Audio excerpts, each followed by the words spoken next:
Hello and welcome to Kilowatt. My name is Bodie and I am your host. I think I messed up the intro, but anyway, as you could probably tell from last episode, I am tired. We've been doing some really good but very long episodes on this show, which, you know, I'm very proud of the episodes, but again, they're starting to take the toll. And on top of that, I've got all these other things in life that are going on and I'm just tired. So I'm actually going to take a little break from podcasting. I'm still going to have shows out, June 10th, the 17th, and the 25th. Those will all be pre-recorded shows, so that will allow me to take 3 weeks off and hang out with my kids who are home for the summer and just kind of recharge. I don't have anything planned during that time except for just hang out and spend time with my family, rest and recharge. I'm taking some time off of work. It's going to be glorious. So I will keep you updated as we get closer to that June 10th time period. Now, because I have to pre-write some shows, the regular episodes aren't going to be as long. And that's for two reasons. One, I don't think I have, between now and July, I don't think I have another hour plus long episode in me. And two, I only have so much time to write this show. So once I use that time, I don't have any other time to do it. So in order for me to pre-write those three episodes that we're talking about, I need to have this show be a little bit shorter. And we're getting into the summertime. And honestly, during the summer, as this is already happening, downloads typically fall off a little bit. And then once everybody goes back to school and parents are back at work and all that good stuff, then my downloads typically pick up again. It's happened every year for the 6 years that I've been doing the show. So this is the time when I can, and there's typically not a lot of news during the summertime that's super interesting. So this is the time where we can just kind of sit back, relax, have a few episodes where it's not, 45 minutes to an hour and a half long. It's only 10 or 15 minutes long, maybe 20 minutes long at the most. So having said that, let's go ahead and jump into the news. Honda has teased their new SUV EV, which is going to be sold in the United States, and it is the Prelude. I was going to go into some of the specs and things like that, but they've only really teased it. So I want to hold off on going too much into that car until they've actually officially shown it off. So we'll talk a little bit more about that in the future. Waymo is expanding their driverless robotaxi program to downtown Phoenix. I have been lucky enough to be able to ride in a driverless Waymo here around my house, my neighborhoods.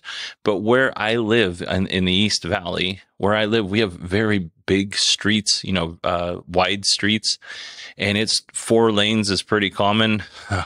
So it's a lot easier for those Waymo vans to get around, and there's not a lot of traffic. Now, flip side of that, downtown Phoenix during certain time periods of the day, there is quite a bit of traffic. So at some point, I'll probably grab like Brad and Sierra, and we'll take a Waymo drive in downtown Phoenix, and then we'll report back to you on how that went. And maybe we'll compare it to a Waymo ride here around my house. And we've talked about that in the past. Right now in that downtown area, Waymo is only opening up driverless rides to trusted testers. I was a beta tester at one point in time for the Waymo service, but I don't think I fall into that trusted tester category. And they're also doing Waymo rides from Sky Harbor Airport to downtown Phoenix for Waymo employees.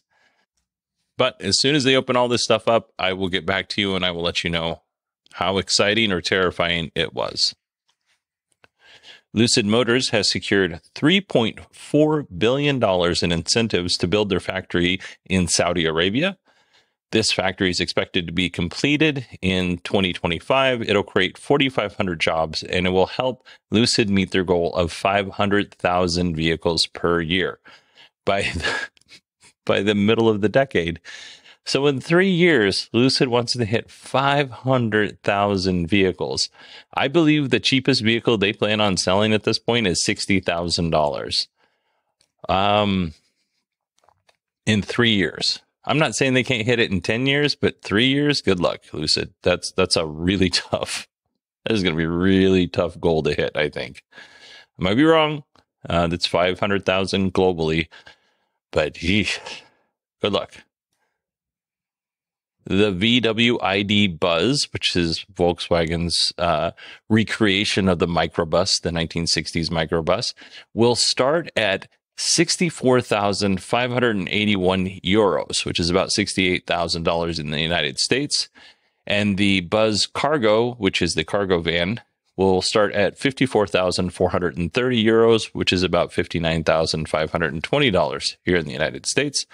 Now, the European price does include a 19% value-added tax, but still, yikes, that's expensive. I was hoping this vehicle would come in closer to, $45,000. I was not expecting it to come out of the gate at such a high price. So that's a little surprising to me.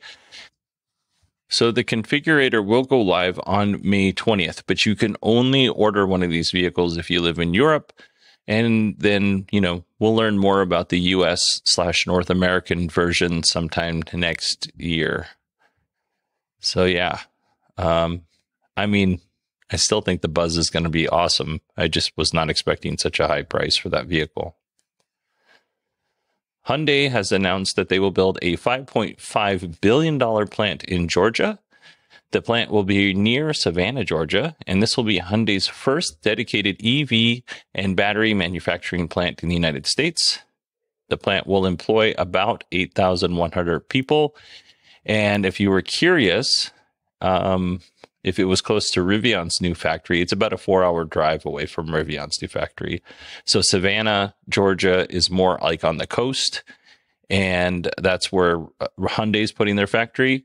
And then Rivian is putting their factory more inland, closer to Atlanta, kind of in the middle of this state. Hyundai and Kia are recalling close to 20,000 Ioniq 5s and EV6s. The problem, quite frankly, is problematic. If a voltage fluctuation occurs, then the parking brake is disabled, which could allow the car to roll away. I don't need to tell you why that is a problem. This can be fixed by a software update, but it sounds like the update won't come in the form of an over-the-air update. Owners will likely have to take their vehicle to a dealer to get this done, which, seems like it's unnecessary at this point in time with the technology we have. But yeah. And then one more Hyundai story before we get to our Tesla news. Uber Eats is testing out driverless food delivery via a heavily modified Hyundai Ioniq 5. So these Ioniq 5s have a bunch of sensors and cameras, and they may have LiDAR. I didn't get a good picture of these vehicles and how they're kitted out. We just kind of got a side profile in the article that I was reading. Uber is partnering with Motional, which is an autonomous driving software and I assume hardware company, to make this happen. So what you do is you place your order to Uber Eats. The Ioniq 5 drives to the restaurant. The staff puts the vehicle, the food inside the vehicle, drives to your house, and then you're able to go out to a predetermined location, use Bluetooth, and then open up the car and get your food and eat away. I don't hate this idea. I don't want to take jobs away from people who do this full time, but a couple of times at the fire station, for whatever reason, I just didn't feel like cooking. And this was just recently. It's just that we had a long day or whatever. And I was like, well, I'm just going to Uber Eats something in. And, God bless the Uber Eats drivers. I don't think it's necessarily their fault, but I got my food, 45 minutes to an hour after it was finished. So that's problematic. So anything that can help these folks out and make service for customers like me a little bit faster so they're not eating ice cold truffle fries would be a huge benefit in my eyes anyway. All right, this is going to be a super quick episode, but before we get to the Tesla news, I'm just going to give you my quick Patreon plug. If you don't want ads in this show, go to patreon.com/kilowatt. Now, if you're a Patreon supporter, I would like you to tell me if you are using the private feed, because it seems like, and I've put an email into Patreon, but it seems like they're using Acast as a hosting provider, and they're asking you to share your information with Acast. So if you have a private RSS feed and you're a patron for this show, prior to, like, let's say a month ago, email me in and let me know if anything changed for you.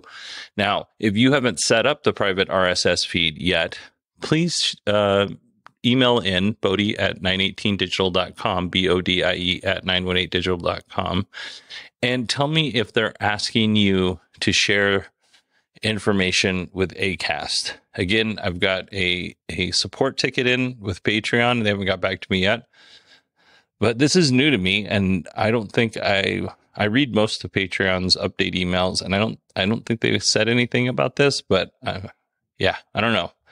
But if you could do that, that'd be great. Patreon.com/kilowatt if you want an ad-free experience. And then we also have stuff at the store, which the store link, the merch link, is in the show notes. And I've actually, let's just say this, I'm working on some things that will be out soon, probably in the next week or two. We'll leave it at that. All right, let's go ahead and jump into our Tesla news, which won't take all that long. Tesla's service manuals are now free. Before you had to pay for them. Unfortunately, the diagnostic software prices has increased. So if you remember right, Tesla went through a lot of scrutiny because they weren't allowing anybody access to any sort of diagnostic software. And well, they were just basically not being very friendly if you wanted to try your hand at fixing your own car, which, you know, on these new vehicles could be problematic. But if you're someone like Rich Rebuilds, who seems to know what he's doing, then it's a little different. Anyway, Tesla made these things available, but they were charging you money for them. Now what they're doing is they're saying, okay, listen, the service manuals are free, which you could just download, and that costs $0. But the diagnostic software subscription is like $500 a month. Or $3,000 a year. And at one point in time, you could rent the diagnostic software for like hourly, which I think was like $136, or for a day for like $300. It was crazy. I think this is a way better way to do it. However, it is still way too expensive. That is a lot of money, especially when you're renting. There should be like a home hobbyist version that's somewhat reasonable. $500 a month just to I think this is just to scare people off who aren't serious about it, is really where I think this is going. Tesla is building a 100 stall supercharger in Barstow, California. And if you live in Southern California and you drive to Vegas, you just cheered, because this is the place where you stop when you're driving from Southern California to Vegas, Barstow. Which it's in the middle of the desert. It's Barstow. Moving on. Some Model X reservation holders are being notified that their vehicles have been delayed. So some of these folks have actually reserved their vehicle in 2021, and they will have to wait for a total of 2 years until 2023 for their vehicle to be delivered to them, which is a bummer. Tesla is blaming this on the supply chain, which is probably true, but it doesn't change the fact that this sucks for those people who are waiting for their cars. All right, this next story is going to be rumor, and I just want to be 100% clear. I think the rumor is credible, but it's rumor. Tesla is looking at building a battery/EV factory in Indonesia. A local news source said that the deal was done, ink was dry, everything's good to go. Well, it turns out, according to the Indonesia investment minister, nothing is signed yet. So we shall see whether or not this actually happens. But if I'm being honest, I think that the rumor's probably credible, but we'll see in the next couple of weeks, probably in the next couple of weeks. Environmental groups have asked Austin's mayor to withhold permits for Tesla's dedicated battery cathode facility, amongst other things that Tesla is doing. The concern is when you manufacture batteries, it's going to use a substantial amount of water and chemicals, which could potentially lead to a hazardous material situation. Doesn't mean that it will, but it could. And I understand the concern. And I do think that these things should be figured out if they haven't already been figured out before Tesla starts building. Because if you start a project and you make the necessary changes before you actually start building anything, it's much cheaper than if you've already built the project and then you need to make changes. That becomes very expensive. And I'm probably not telling you anything you don't already know, but I don't have a huge problem with this. We should probably have these things figured out. And if they've already been figured out, those things should be communicated to the community that these are the ways that they're going to mitigate these incidents if this occurs. Elon has announced that Tesla will form a hardcore litigation department to initiate and execute lawsuits. According to Elon, this department will never seek victory in a case against Tesla that is just. Even if Tesla would win, if it's a just case, then they're not going to fight it. However, if they feel that it's unjust, that they will fight it, they won't surrender it, they won't settle it. Even if they lose, they're going to fight it no matter what. My problem with this is that this is largely in the eye of the beholder, whether it's just or not. So, it's like, hey, we're going to act in the best possible way that we can act and be professional at all times. Well, unfortunately, you have that bias to protect yourself and your company. I think announcing this kind of thing is a huge misstep and feels threatening, especially when you consider, if you've been following Elon on Twitter the last couple of months, he is being weird. I don't want to be, I don't want to pull too much into my general feelings about this. He's just acting in a very strange way that you wouldn't normally act at a party. Like if you were at a social gathering and somebody was acting the way that Elon's acting at the social gathering, be like, what is that person's deal? Like what's going on with them? Because it doesn't feel right. Right now, this is only my outside perspective from things that he's been putting on Twitter, but it's very, it feels threatening. And then especially when you consider that this news comes after that Elon was accused of sexual misconduct. He was accused of propositioning a flight attendant on the SpaceX jet. This is a Business Insider article that interviewed a friend of that flight attendant. So they didn't actually interview the flight attendant. So because of that, we're not going to go into a lot of detail here. We're just going to mention it. Elon did say that there was more to the story, but he denies any sexual misconduct of any kind. Again, I don't usually cover this kind of stuff, so I will keep you informed of the facts, and we'll definitely steer clear of the rumors and the misinformation. But on the other side, this is not a place where I typically feel comfortable reporting like that. That's actually for, like real journalists. I'm just a chucklehead in my basement sweating because I have the air conditioner off so it doesn't bother you while I record. All right.